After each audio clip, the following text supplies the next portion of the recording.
Ngayong araw nga mga panggay, gagawa tayo ng simpleng hanging bed at hanging table sa ating kwarto. Let's go, samahan nyo ako mga pangga. At dahil vacant tayo today mga pangga, naisipan ko na mag-DIY na lang sa aming kwarto ni Inday Jenny. Since sobrang liit nito at wala kami masyadong space, kaya naisipan namin mga pangga na gumawa na lang ng hanging bed para magkaroon naman kami ng konting space sa aming kwarto. Tignan nyo naman kung gaano lang kaliit yung kwarto namin. At napakakalat pa ng mga gamit at meron naman tayong critical thinking, kaya naisipan ko na itatapon na lang lahat ng gamit namin para hindi kalat tignan. Ayan, tinulungan na nga tayo ni Inday Jenny na alisin yung mga gamit natin sa kwarto mga pangga. At ako naman at si Wendy, aalis para bibili ng gamit para sa aming kakailanganin sa aming DIY, hanging bed at hanging table. Hindi ko talaga alam mga pangga kung magiging successful yung gagawin namin kasi nga wala kami masyadong gamit at saka mga equipment para sa paggawa ng mga ganito. Pero syempre gagawin natin yung best natin para magawa natin yung mga bagay na gusto natin. Hay nga pala sa mga pangga na nakilala sa atin, humingi ng sticker at napapicture. At ito na ngayon nabayaran natin mga pangga sa mga kahoy na nabili natin. Sobrang saya ko nga ngayong araw mga pangga kasi magagawa na namin yung matagal na gusto namin na mag-DIY sa kwarto namin. Tapos ginoke pa ko ng mga tao dito mga pangga. Sabi nila sobrang nervyoso daw mag-drive ni kuya. Sabi ko naman, kuya tabi ako na magmamaneho. At bumili na nga din kami ng mga ibang kakailanganin namin mga pangga para masimulan na namin yung pag-DIY sa kwarto. Ayan, pumili na nga tayo ng martilyo na matibay mga pangga. Itong isa napili ko mga pangga kasi tignan nyo naman napaka-solid ng bakal. Kahit sa anong matigas na bagay pwede na siguro ito mga pangga. Pag-uwi namin mga pangga, nagsukat na kaagad kami para makat na namin yung mga kahoy na kailanganin namin. Ready na nga ako maging pantay for today's video mga pangga. Hindi talaga ako expert at magaling sa mga ganitong bagay mga pangga ha. May idea lang konti kaya i-push natin to. Kinakabahan nga ako mga pangga baka kasi masasayang yung pinambili namin na gamit tapos hindi magagawa ng maayos. Pero bahala na, abangan na lang natin mamaya kung anong kinalabasan nito. Ayan, nagsisimula na nga kami mag-cut ng mga kahoy at ang unang bubuhin nga namin mga pangga ay mismong higaan, yung rectangle ba? Ay basta yun na yun. Ay frame pala mga pangga. Tinry ko nga sukatin kung kasya ba talaga ako sa gagawin naming hanging bed. Uy, ayan, kasyang-kasya pala. Hindi ako lugi ba kasi ma-short tayo si Inday lang mga kahiga.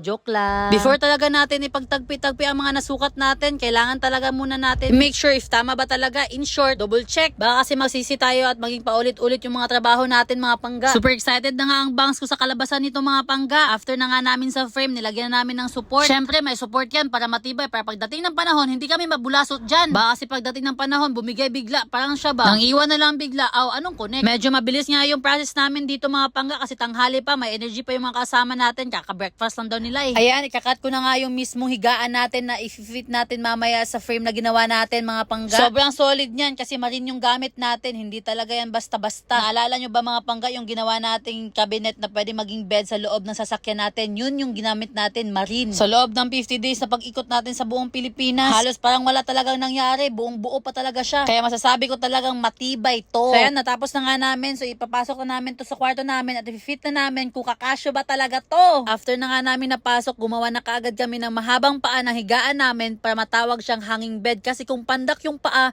paano matatawag hanging bed, diba? Wala akong pinaparinggan mga pangga ha. Ayan, ikakabit na nga namin yung hanging bed namin mga pangga at nag-recruit na kami ng mga kasama kasi sobrang bigat nito. Hindi namin kayang tatlo. Sobrang nahirapan niya kami sa pagkabit nito mga pangga kasi yung kahoy, tignan nyo naman, lumusot siya dyan mga pangga. Sa kabila naman, natamaan yung bakal. Tignan nyo naman. Uy, paano kaya to?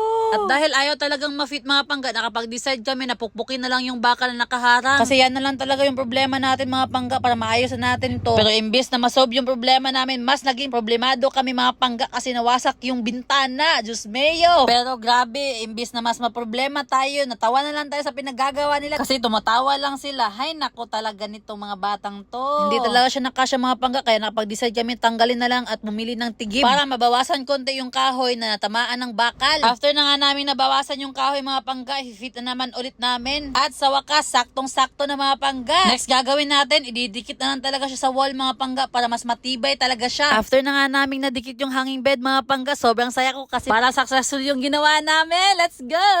Gumawa na kaagad ako ng hagdanan mga pangga kasi excited na akong umakyat sa hanging bed natin. Ayan, nakat na nga namin mga pangga yung hagdanan. So kulang na lang ikakabit natin. Excited na talaga akong matapos ito mga pangga kasi makakahiga na tayo sa ating hanging bed. Natapos na nga natin gawin yung hagdanan natin mga pangga kaya ikakabit na natin. After na nga natin nakabit mga pangga, dali-dali na akong umakyat. Pero mahirap pa palang umakyat mga pangga, wala pang hawakan. Kaya naisipan na naman natin gumawa ng hawakan mga pangga para hindi tayo mahirapang umakyat. Kaya naisip ko kaagad na lagyan siya ng makakapitan pag aakyat tayo. Gumawa na din ako ng harang sa gilid mga pangga para hindi kami mahulog. Baka kasi mahulog sa maling tao, masasaktan na naman tayo niyan. After na nga namin idikit dumikit yung harang mga pangga. Nilihaan ka agad namin mga pangga para malagyan namin ng varnish mamaya. At dahil almost done na tayo sa ating hanging cabinet, gagawa na naman tayo ng hanging table para sa mga gamit ni Inday Jenny sa kanyang pang-music. Pero hindi talaga in-expect ni Inday Jenny mga pangga na gagawa tayo ng hanging table. Kaya nung pagkasabi natin sa kanya, sobrang saya niya. Konting push na lang talaga mga pangga, matatapos na tayo. Grabe, 12 PM natin to sinimulan mga pangga, pero halos matapos na natin na hindi pa maggagabi. At ayan na nga yung kinalabasan sa ating hanging table mga pangga, nililihaan ko na. Siguro mga pangga, hindi ko talaga matatapos to kasi maggagabi na. May nakapagsabi kasi sa akin mga pangga na bawal na daw magkumpuni pag gabi na. Pero bago to magtatapos mga pangga, isasali ko na din yung simpleng lagayan namin ng bedsheet at kumot, pero sample pa lang yung pagtupi ko mga pangga ha. So ayan na nga yung natapos namin sa araw na to mga pangga, pero kulang pa talaga yan, madami pa kami idadagdag. So abangan nyo na lang next vlog namin yung i-upgrade namin sa aming kwarto mga pangga. Let's go!